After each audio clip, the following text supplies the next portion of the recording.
Welcome back, Kevin's Mobile Repair. Got 2016 Ford F-150 5.0. We're doing a water pump. So I'll show you guys a little hack that I did for this, and it worked out beautifully. But I will give you the R&R procedures, and then when I get to the hack point, we will go from there. You have a 10 over here, 10 here, clamp, hose right here that goes to this water outlet, so it's clamped here. And then I just moved the coolant jug out of the way. I disconnected the throttle body so that I could gain access to the pump and everything easier. Just didn't disconnect it, just moved it up out of the way. This upper radiator hose where the water outlet stuff goes into, clamp right there comes off. You will need to do so to get to this specific tube right here. There's an 8mm under there that attaches itself to the water pump. For the pulley, leave the belt on, and then use a 10mm wrench, ratchet, whatever you want, just to bust the 3 10s loose. Makes it easier, otherwise you have to pry up on the back of the pulley to bust those 3 loose. That's just a little tip for that. Most anybody that's done something of that nature knows about things like that. Take the belt off. You do not need to take the back belt off, just the front one, because that's all you're messing with. Right here is your thermostat. 2 8s right here. Mine are 10s because I had to replace them. The 2 8s right here, this will take it off from the housing, which would go right here. Now you see why I had to replace mine. Mine was rather welded itself in there. But I got two new bolts in there. Now mine are 10s instead of 8s. You will need a new gasket for this. They do not come with the pump. It's called the water outlet housing gasket.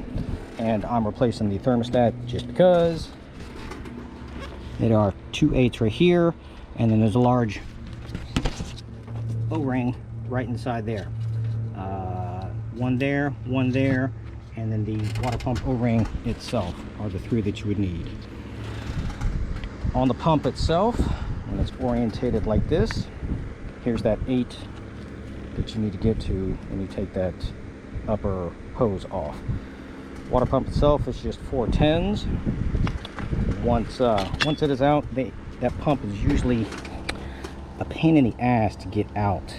It is heated and expanded, and yeah, we'll take some prying and some effort, some bitching, moaning, groaning, but it will eventually come out. If you do get a little gap in between the pump and the block, then spray some rust penetrant, PB Blaster, WD-40, whatever you want back behind there. That'll help loosen it up a little bit, especially if the seal itself is what's holding you in there. But most of the time it's going to be this piece itself is what's holding you up, because this is such a tight tolerance between the block and the pump itself. This is where you get a lot of the problem. All this right in here. So going back together, this is the hack. There's a short for this, but I'm going to show you the long form.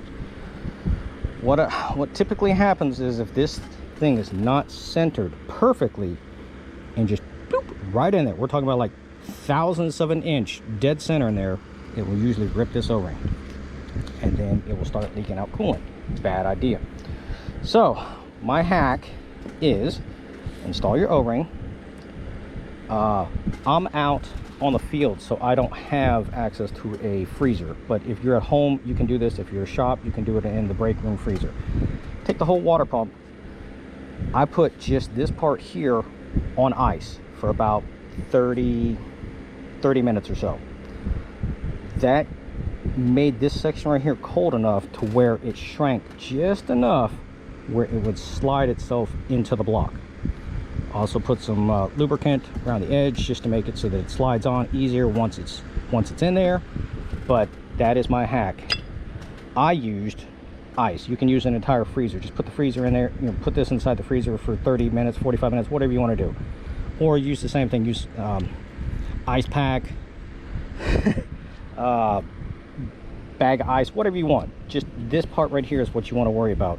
I shrunk this enough so that when it went on, it just boop, pops right into place. Line up all your bolts, put your bolts in, and snug it up before it gets warm. I did not add coolant, or actually I tested it with water first. I did not add water in there for about 5 minutes until this section right here heated up enough so that I know that this seal was going to be expanded out enough. Don't want to have a challenger moment in something like this. Anybody who was old enough to understand it reference, they'll get it. So once that is sealed back in place, I hooked up all my hoses temporarily, put water in there enough to fill it up to the pump, and check it out for leaks, because they will usually leak from anywhere in that water pump area. But that is my hack for that, getting that piece on there.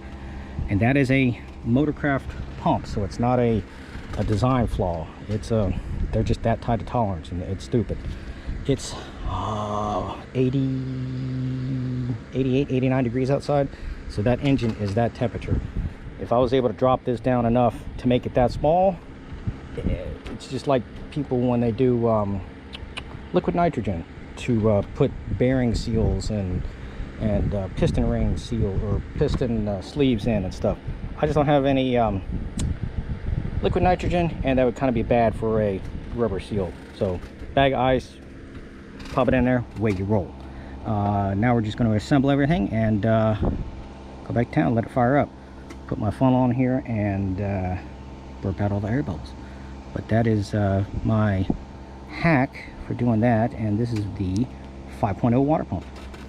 Any questions or comments, feel free to let me know.